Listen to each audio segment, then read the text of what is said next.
ప్రభు అయిన యేసుక్రీస్తు నామంలో చేరువచ్చిన మీ అందరూ కూడా నా ప్రభు అయిన యేసుక్రీస్తు పేట మీ అందరికి శుభాలు తెలియజేస్తున్నాను. ప్రియ దేవుని సంగమా, మరి ఈ ఉదయకాల సమయంలో మరోసారి ప్రభుత్వం మనందరం కలిసి ఈ దినాన్ని ఈ వాగ్దానం ద్వారా మనం ఈ కార్యక్రమాన్ని ఈ దిన యొక్క పనులను మొదలు పెట్టుకుందాం. కాబట్టి మనమందరం కూడా తల్ల ఉంచి ప్రార్థించుకొని ప్రభు అయిన యేసుక్రీస్తు నామంలో ఈ వాగ్దానాన్ని మనం ధ్యానం చేసుకుందాం.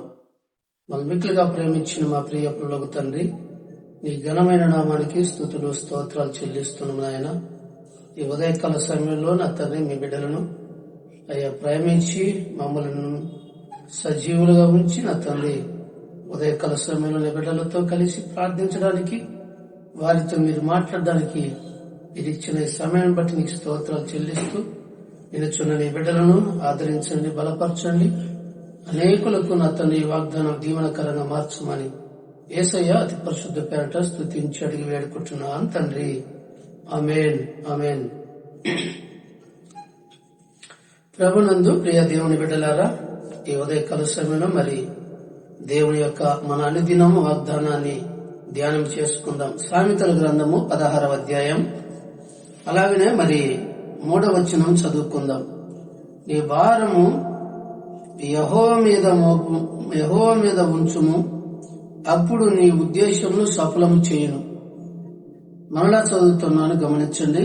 సామెతల గ్రంథం 16:2-3 వచనములో నీ పన్నుల భారము యెహోవా మీద ఉంచుము, అప్పుడు నీ ఉద్దేశమును సఫలం చేయను.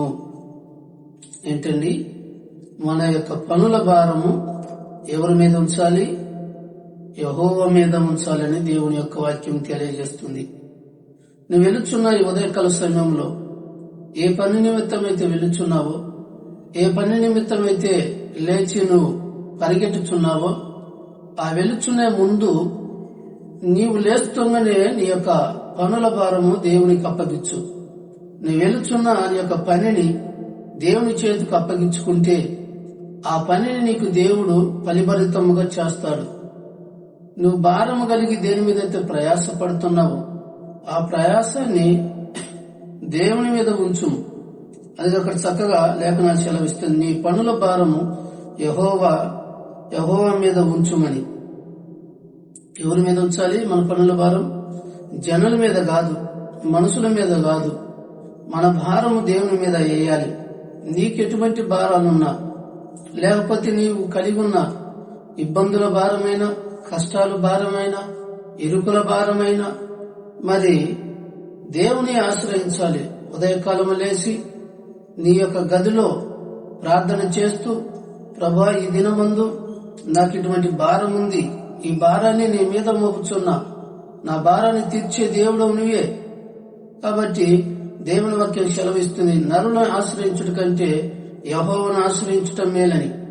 కాబట్టి నీ భారాన్ని ఒకరి వద్దకు తీసుకెళ్లి వారి మీద ఆనబెట్టడం కాదు, లేకపోతే నీ భారాన్ని ఇతరులకు చెప్పుకోవటం కాదు. ఇతరులకు చెప్పుకుంటే వారు ఆ భారాన్ని తీర్చలేరు. ఇతరులకు చెప్పుకుంటే నీ మీద ఉన్న మరి ఏదైనా సరే వాళ్ళు నీకు సహాయం చేయలేకపోవచ్చునేమో మనుషులైతే.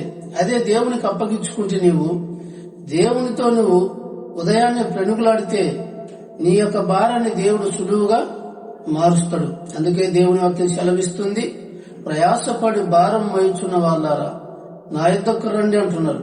మీరు ప్రయాసంతో కూడిన భారం, ఆ భారాన్ని దేవుని మీద వేస్తే, ఆ భారాన్ని తీసుకొని ఆయన వద్దకు వెళితే ఆయన అంటుండు, నా యొద్దకు రండి. మీరెంత ప్రయాసపడినా, నా యొద్దకు రాకుండా మీరు ఎంత ప్రయాసపడినా, మీ భారాన్ని మీరు వేసుకుని నలుదిక్కులు తిరిగిన మీ భారాన్ని తీర్చేవాళ్ళు లేరు, మీ కష్టాలు తీర్చేవాళ్ళు లేరు, మీ ఇబ్బందులు తీర్చేవాళ్ళు లేరు.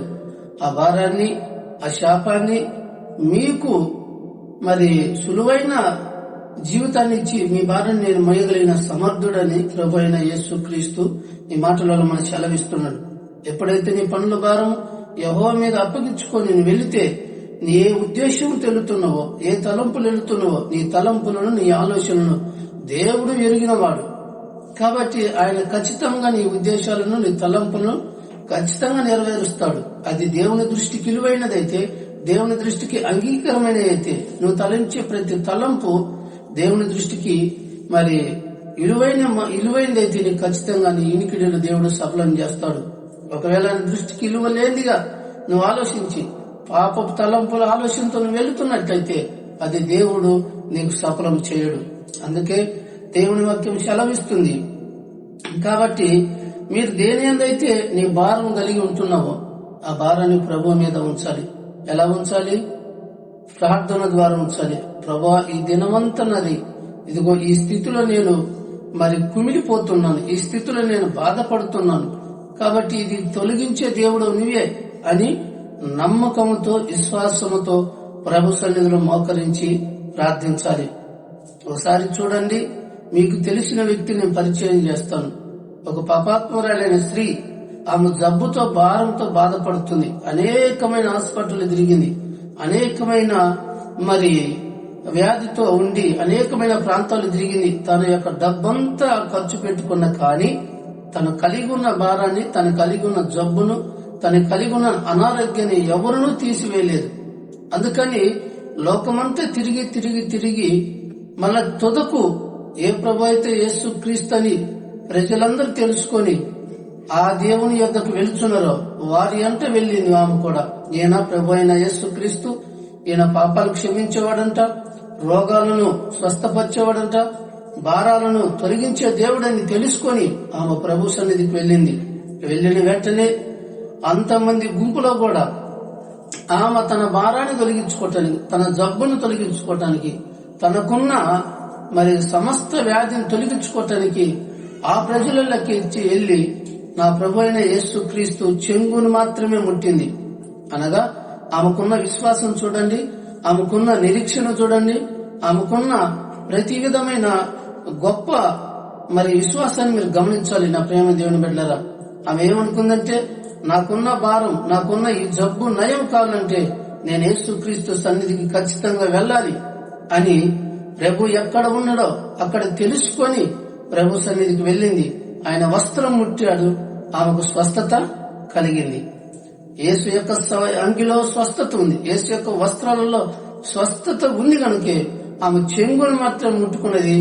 ఆమెలో ఉన్న భారం అంతా తగ్గిపోయింది. ఆమెలో ఉన్న మరి ఆ రక్తస్రావం కలిగిన ఆ భారం, ఆ వేదన, మరి ఆ గురికి అవుతున్నట్టు ఆమెలో ఒంట్లో ఉన్న బలహీనత అంతా వెళ్లిపోయి ఆరోగ్యమంత్రాలుగా చేకూర్చింది. కాబట్టి నా ప్రేమ దేవుని బిడ్డలారా, ఒక్క పాపి అయినా మరి ఆమెకే అంత విశ్వాసం ఉంటే, ఆ రక్తం రోగం కలిగిన ఆ స్త్రీకి అంత విశ్వాసం ఉంటే, సజీవుడమైన నీవు దేవుడు నీకే కష్టాలు, ఇరుకులు, ఇబ్బంది లేకుండా ఉదయకాలం లేచి నువ్వు ప్రార్థించకుండా నీ భారాన్ని నీ మనసులో పెట్టుకుని కృంగిపోతుంటే ఎవరు నీ భారాన్ని తొలగించేవారు లేరు. అందుకని అప్పుడు అంటాడు, నీ ఉద్దేశమును సఫలం చేసేవాడు. నీ యొక్క ఉద్దేశం ఏదైతే ఉన్నదో ఆ ఉద్దేశం దేవుడే సఫలం చేస్తాడు. కాబట్టి నా ప్రేమను దేవుని బిడ్డారా, మనం అన్ని దిక్కులు ఈ లోకంలో చాలా కాలం చూస్తూనే ఉంటాం.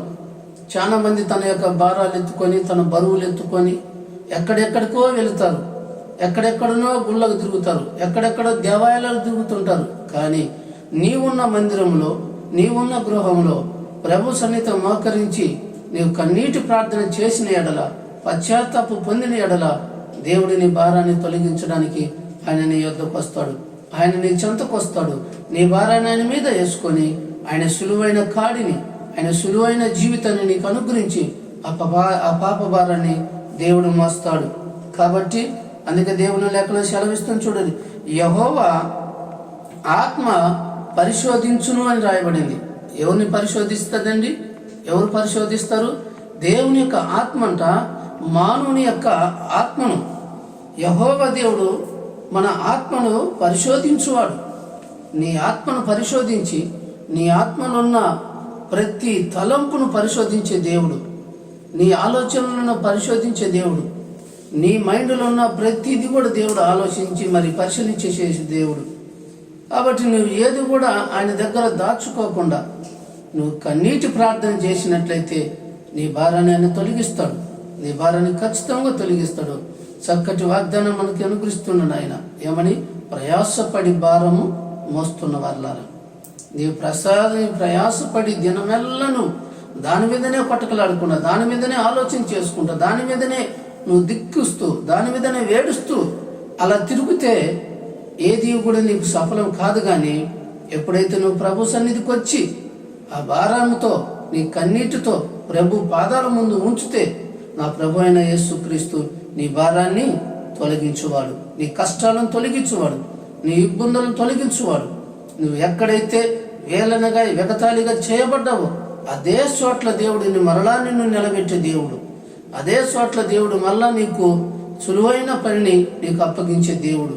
కాబట్టి ఈ మాటలు వింటున్న నా ప్రియమైన దేవుని బిడ్డలారా, మన యొక్క యెహోవా అంటున్నాడు, మన ఆత్మలను పరిశోధించి చూచే దేవుడు, పరిశోధించేవాడు ఆయన. ఏదైతే పరిశోధిస్తాడో అది శరీరాన్ని కదా అని పరిశోధించేది, మానవ తలంపులను పరిశోధిస్తాడు, అంతరంగంలో ఉన్న నీ మాటలను ఆయన పరిశోధించి తెలుసుకునే దేవుడు. అందుకే భూమి మీదను ఆకాశం మీదను మరి భూగాధములు లోయలు కానీ ఆయనకు మరుగైన స్థలము ఏది లేదని దేవుని లేఖనాలు సెలవిస్తున్నాయి. ఎక్కడ మనం దాచి ఉంచడానికి వీలు లేనే లేదు. కాబట్టి ఈ ఉదయకాల సమయంలో నువ్వు ఏ భారంతో అయితే నువ్వు ప్రయాసపడుతున్నావో, ఏ పనుల నిమిత్తమై నువ్వు మరి వెళ్ళాలనుకుంటున్నావో, ఏ పనుల నిమిత్తమైతే నువ్వు మరి దూర ప్రాంతం పోవాలనుకుంటున్నావు, అవన్నీ కూడా ప్రభు సన్నిధిలో మోకరించి ప్రార్థన చేసి ప్రభు సన్నిధిలో నువ్వు ఒప్పుకొని నీ మార్గం ఆయనకు అప్పగించినాడలా, నీ త్రోవలకు ఆయనకు అప్పగించినాడలా నీకున్న అడ్డంకులన్నీ తొలగించి నీకు సులువైన మార్గాన్ని ఏర్పాటు చేస్తాడు. నీకు సులువైన మార్గాన్ని దేవుని యొక్క సన్నిధి నీకు తోడుగా వస్తుంది, నిన్ను బలపరుస్తుంది, నిన్ను లేవనెత్తుతుంది. దేవుని యొక్క సముఖంలో నీవు సజీవుడిగా సజీవురాలుగా నీ భారాలని తీర్చుకొని హాయిగా ప్రభు సన్నిధిలో గడపమని ప్రభు అయిన యేసుక్రీస్తు పేరట ఈ దీన సేవకుడు మీకు తెలియజేస్తూ ఈ మాటలు ముగిస్తున్నాను. కాబట్టి ఇంటున్న మీరందరూ కూడా తలలు వంచి ప్రార్థనలో సహకరించండి. మీ పనుల భారం దేవునికి అప్పగించాలని మరొకసారి మీకు వందనాలు తెలియజేస్తూ కళ్ళు మూయండి, ప్రార్థన చేసుకుందాం. పరిశుద్ధుడా పరిశుద్ధుడా నీకు స్తోత్రాలు చెల్లిస్తున్నాం. ఈ శుభదినమందు నా తండ్రి నీ బిడ్డలు అయ్యా నీ భారము అయ్యా నా తండ్రి నీ యొక్క వారి భారాలు నీ మీద వేయమన్నావు నా తండ్రి. అనగా నా ప్రభా వారు ఏ భారంతో అయితే కుమిలిపోతున్నారు నా తండ్రి, ఏ భారంతో అయితే వారు వెలుచున్నారు నా తండ్రి, ఏ భారంతో అయితే నా తండ్రి లోకంలో అలాగనే ప్రయాసపడుతున్నాడు అట్టి బిడ్డలకు నా తండ్రి నీ సన్నిధానంలో అయ్యా నీ కాడిని వస్తే అది సులువుగా తెగిపోతున్న సంగతి వారు తెలుసుకోవడానికి సహాయం తెచ్చండి. సులువుగా అది వెడలిపోయే మార్గాన్ని మీరు ఏర్పాటు చేయమని ప్రార్థిస్తున్నాం తండ్రి. నీకు స్తోత్రాలు.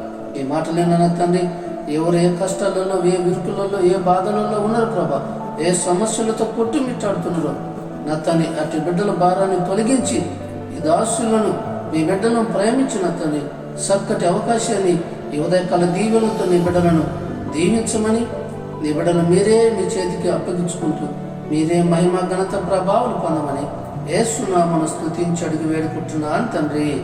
ఆమేన్. అందరికీ వందనాలు. దేవుడు మిమ్మల్ని దీవించి ఆశీర్వదించి ఈ దినమును మీకు దీవెనకరంగా మార్చునుగాక. అందరికీ వందనాలు. God bless you.